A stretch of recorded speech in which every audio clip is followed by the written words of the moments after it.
We're getting closer to a final decision in the case of Bruce Lehrmann versus Network 10 and Lisa Wilkinson. Justice Michael Lee is writing his judgment, and the federal court has released the final written submissions of all the barristers. This case is about the night in March 2019 when Lehrmann and Brittany Higgins went out for drinks with other young staffers in Canberra.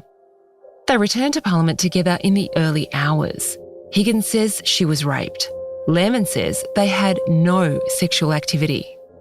And in their submissions, Lehrmann's lawyers, Steve Whybrow and Matthew Richardson SC, say even if the judge believes Lehrmann is lying, that is, that they had some form of consensual sexual activity, or that Lehrmann believed Higgins was consenting, the judge must still find in Lehrmann's favour, even though he's lied. Whybrow and Richardson say the judge still has to be actually persuaded that Lehrmann had sex with Higgins knowing she was not consenting. We've used a voice actor to bring you the words by Lehrmann's barristers. In Mr Lehrmann's submission, the evidence simply does not permit a positive finding of fact that Ms Higgins' intoxication was, at any relevant time, such that she could not consent to sexual activity. Bruce Lehrmann's case is that Lisa Wilkinson, as the journalist who brought in the story and the host of the program, had an unreasonable belief that Higgins was telling the truth, and that neither she nor the project's producers properly investigated Higgins' claims before airing them in February 2021.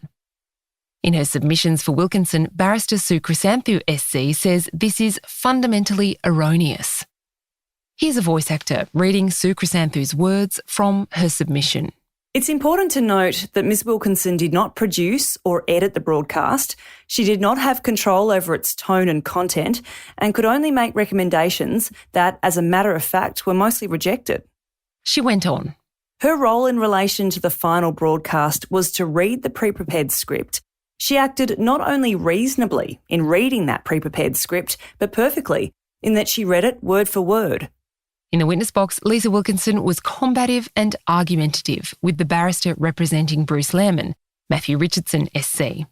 Here's a sample of their encounters. We've used voice actors.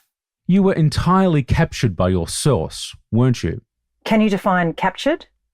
Entirely committed to supporting her version of the events. With scrutiny. You were thrilled by the riveting commercial appeal of the story that she told. Please don't make me sound like a cheap tabloid journalist, Mr Richardson. But Chrysanthou writes Wilkinson's demeanour shouldn't be surprising.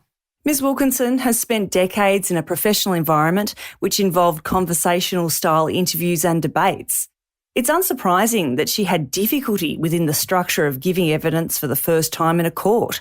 Although at times her answers were unresponsive, it was clear that she was earnestly attempting to answer what she understood she was being asked and was doing so honestly. Fiona Brown, you'll remember, is the former Chief of Staff, Higgins and Lehrmann's former boss. She says her life has been shattered by the unfair allegation that she did not properly respond to Higgins' allegation of rape. Brown told the court Higgins, in fact, never told her she'd been raped. In the witness box, Wilkinson said she believed the project actually showed Fiona Brown in a positive light. But Chrysanthou's submissions were scathing about Fiona Brown. Having heard Ms Brown's evidence over some 5 hours and observed her demeanour towards this issue, it is open to the court to form the view that Ms Brown is not being dishonest about this issue. Rather, she completely lacks ordinary human insight into such matters. There was certainly evidence that could lead to this conclusion.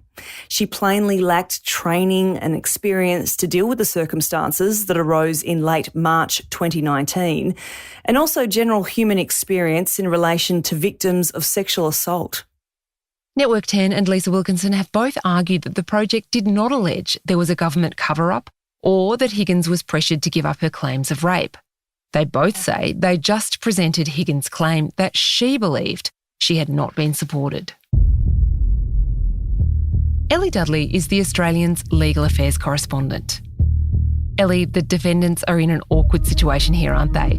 Lisa Wilkinson has told the court she believed there was a government cover-up. Here's what she said in her intro. Tonight, claims of rape, roadblocks to a police investigation, and a young woman forced to choose between her career and the pursuit of justice. Brittany Higgins says the government betrayed her. And yet now, Ten and Wilkinson say they never claimed there was a systemic cover-up of rape. So how does the judge marry those two things? Well, I think that what they're getting at is that it just doesn't go to the core of their case. As we know through this trial, they've been arguing two different defences. The first one is a truth defence, that is to say that Bruce Lehrmann did rape Brittany Higgins on the couch of Parliament House. And the second one being a qualified privilege defence, that the interview itself was reasonable. Now, neither of those defences go to this government cover-up. It doesn't go to whether or not Linda Reynolds tried to stop Brittany Higgins from reporting the matter to police. It doesn't go to the conduct of Linda Reynolds' Chief of Staff Fiona Brown. It's about whether or not Bruce Lehrmann raped Brittany Higgins on the couch, and that's what they're trying to get at. Here's what Matthew Collins, KC, counsel for Network 10, said in his submissions. The respondents are not here to defend hypothetical defamation cases that might have been brought by other applicants. It is no part of the respondents' burden to establish that there were, for example, in fact roadblocks to a police investigation, or that Ms Higgins, in fact, had to choose between her career and the pursuit of justice.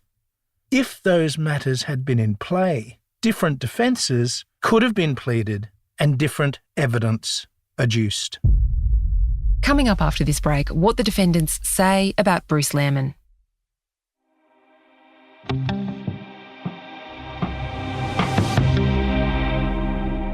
In her submissions on behalf of Lisa Wilkinson, barrister Sue Chrysanthu says Bruce Lehrmann was plainly an unsatisfactory witness, and his evidence should not be accepted on any matter of controversy unless it constituted an admission. The applicant is an active and deliberate liar. He lies, it would appear, without hesitation to advance his own interests. One of the issues the judge has to sort out in this case is whether he believes Bruce Lehrmann and Brittany Higgins were involved in not just a rape, but any sex at all. Remember, Lehrmann denies any sexual activity. Higgins says she was raped.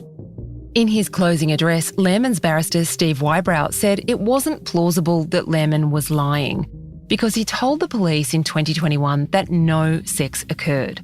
Wybrow said if that was a lie, it was the biggest gamble of his life because he couldn't have known if the police had any forensic evidence that might prove they did have sex.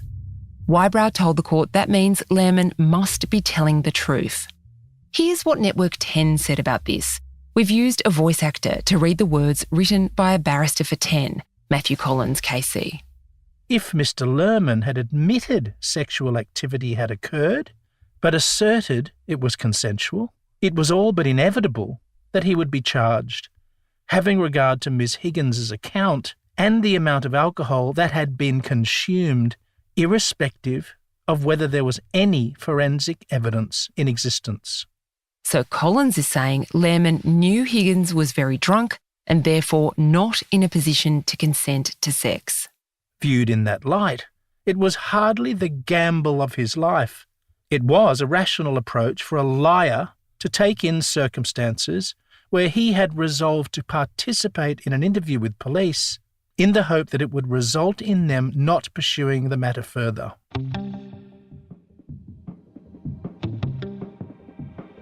Thanks for joining us on The Front. The Reserve Bank Board meets tomorrow, but even though inflation's falling, experts say we shouldn't expect a rate cut. To find out why not, go to theaustralian.com.au.